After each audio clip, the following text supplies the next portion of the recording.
सभी का स्वागत है और आप देख रहे हैं न्यूज़ 21। मैं हूं आपके साथ सोनम गुरु।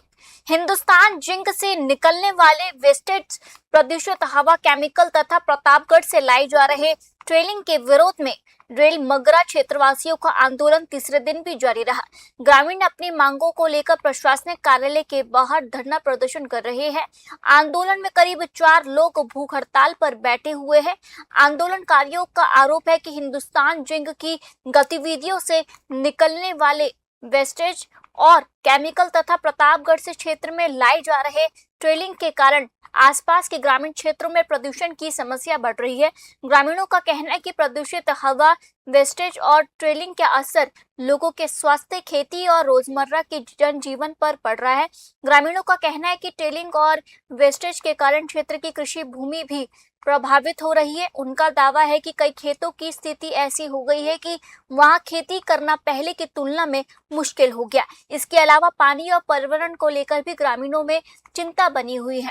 आंदोलनकारियों ने प्रशासन से मांग की है कि हिंदुस्तान जिंक से निकलने वाले वेस्टेज, केमिकल प्रदूषण और प्रतापगढ़ से लाई जा रहे ट्रेलिंग की निष्पक्ष जांच कराई जाए तथा इनके कारण क्षेत्र के लोगों, खेतों, जल स्रोतों और पर्यावरण पर पड़ रहे प्रभाव का वैज्ञानिक आकलन किया जाए।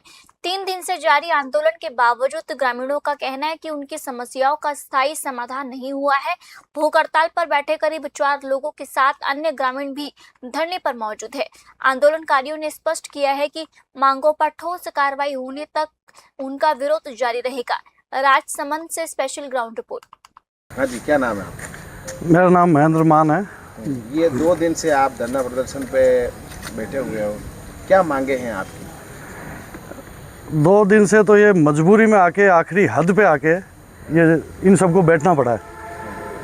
ये जिंक प्रशासन को एसडीएम ऑफिस में, कलेक्टर ऑफिस में कई बार ज्ञापन दे चुके हैं इस प्रदूषण के बारे में, लेड के दुष्प्रभाव के बारे में। इस एरिया के नौजवान इतने परेशान हो चुके हैं कि अब शांतिपूर्ण तरीके से आखिरी रास्ता ये बचा है कि अब कोई सुनने वाला नहीं, तो कोई जिंक प्रशासन आके सुने तो सही। और लेड प्लांट में मज़दूरों को 10 साल की नौकरी के बाद वीआरएस दे दिया जाता है कि उसके प्रभाव से उनका नुकसान होता है और उनको अलग से अलाउंस दिया जाता है 20-20, 30-30 हज़ार। तो आसपास के जो गांव लेड प्लांट के अड़ते हुए हैं वो भी लोग तो प्रदूषण को झेल रहे हैं। तो उन जनता को कौन देगा अलाउंस? नौकरी वाले तो 8 घंटे की नौकरी करके जा रहे हैं। जो आसपास के गांव हैं वो 24 घंटे उस प्रदूषण के नीचे रह रहे हैं। तो हमारी तो ये मांग है कि सबको पूरा मुआवजा दिया जाए और ये जो भी गलत काम है उनको सबको बंद किया जाए। और जो बड़ी सादड़ी, जो जहरीला यहाँ से और कहीं से चंदेरिया से गया, उसको वापस यहाँ डंपिंग यार्ड बना दिया, दरिया को यहाँ ला के डाल दिया। तो हमारी ये भी मांग है उसको भी यहाँ से सबको वापस हटाया जाए और इस सबको, जितनी भी ज़मीनें ख़राब हुई, सबको मुआवजा दिया जाए। और इसलिए हम सब यहाँ बैठे हैं। कुछ अभी आश्वासन वगैरह मिला? आश्वासन अभी कुछ नहीं मिला। ना तो यहाँ वाले लोकल लोगों को ये प्लांट से दूर ही रखना चाहते हैं, ना नौकरी में, ना किसी और चीज़ में, कि बाहर वाले को लाओ और उनको यहाँ नौकरी लगा दो, जिससे ज़्यादा इनका अंदर की चीज़ बाहर नहीं आए। तो ये जेल सब यहाँ पे प्रदूषण, यहाँ के लोग रह रहे हैं, ना रोज़गार है, ना इनको साफ़ हवा है, ना साफ़ पानी है। तो इसके लिए हम सब बैठे हैं, देखते हैं। भूख हड़ताल आपके द्वारा की जा रही है, अगर इससे आपको कोई रिजल्ट नहीं हो तो हम अनशन पे आएंगे, रिजल्ट लेके रहेंगे। अब की बार हम उठेंगे नहीं। क्या नाम है आपका? बद्रीलाल मेनारिया। ये धरना प्रदर्शन, भूख हड़ताल जारी है, क्या कहना चाहोगे? हिंदुस्तान जिंक जो जिंक लेड पैदा कर रही है, उसमें से जो अपशिष्ट पदार्थ निकलता है वो हमारे यहाँ से बड़ी सादड़ी ले गए थे 1,80,000 मीट्रिक टन। उसके बदले 1,90,000 तो ला के डाल चुके हैं। और उसके बाद में चंदेरिया से जो 6 लाख टन गया वो भी यहाँ ला के पटक रहे हैं। यहाँ मतलब कचरा घर समझ लिया। वहाँ के लोगों के लिए तो ये जहरीला है, यहाँ लोग नहीं बचते हैं।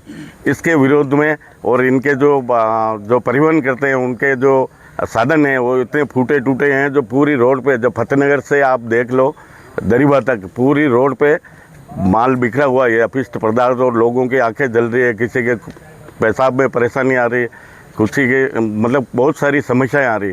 उन समस्याओं को हमने बार बार मैनेजमेंट के सामने उठाया, पर उनके कान पे जू ही नहीं रेंग रही है। इसलिए मजबूरन हमें यहाँ एसडीएम कार्यालय पे भूख हड़ताल करनी पड़ रही है। कितने दिन हो गए भूख हड़ताल को? कल सुबह से हम यहाँ बैठे हैं भूख हड़ताल। दूसरा दिन हो गया। कितने लोग भूख हड़ताल पे? 4 आदमी भूख हड़ताल पे हैं, बैठे हैं। अब आपकी मांगी क्या क्या है? हमारी मांग ये है कि जो पर्यावरण के प्रति जितना दुष्प्रभाव इस क्षेत्र की जनता झेल रही है, पहले तो इसके ऊपर कार्रवाई हो। हमारे यहाँ इनके स्मेल्टर के पास में तालाब है, एक माताजी का खेड़ा तालाब, जिससे 20 गांवों की ज़मीन सिंचित होती है। इनका जो सड़ा हुआ पानी है, जहरीला पानी, उस तालाब में छोड़ दिया जाता है और वो पानी नहरों के माध्यम से हमारे कोटड़ी, काबरा, माताजी का खेड़ा, गवाड़ी, धनिरिया, चाउंडिया तक जाता है। तो वहाँ के कुएं और हैंडपंप का पानी भी खराब हो गया, वहाँ भी लोग पी नहीं सक रहे। और उसके बदले हिंदुस्तान जिंक ने कहीं कहीं आरओ लगाए तो ऐसे ही करके छोड़ दिया, वो आरओ भी कोई काम के नहीं है। तो लोग वो जहरीला पानी पी रहे, हमारी ज़मीन खराब होगी, हमारे जल स्रोत खराब हो गए और हमारी नस्लें भी खराब हो गई, पर्यावरण खराब। आपने कल से भूख हड़ताल पर हैं, धरना प्रदर्शन आपका जारी है। इस बीच में कंपनी द्वारा आपसे संपर्क किया गया क्या? हिंदुस्तान जिंक द्वारा हमसे कोई संपर्क नहीं किया गया। कि हमने कितना रोजगार दिया, कितने स्थानीय लोगों को फ़ायदा पहुंचाया। अन्य जगह फ़ायदा पहुंचाने से हमें कोई फ़ायदा नहीं है।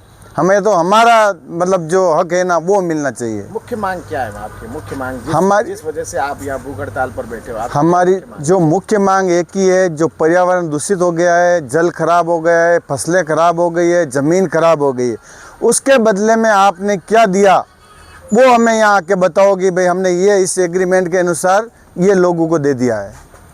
हमारी मुख्य मांग यही है। हम भूख हड़ताल पे बैठे हुए हैं, अगर नहीं मानेंगे तो हम रोडें भी बंद कर देंगे और माइंस को भी बंद करवाएंगे।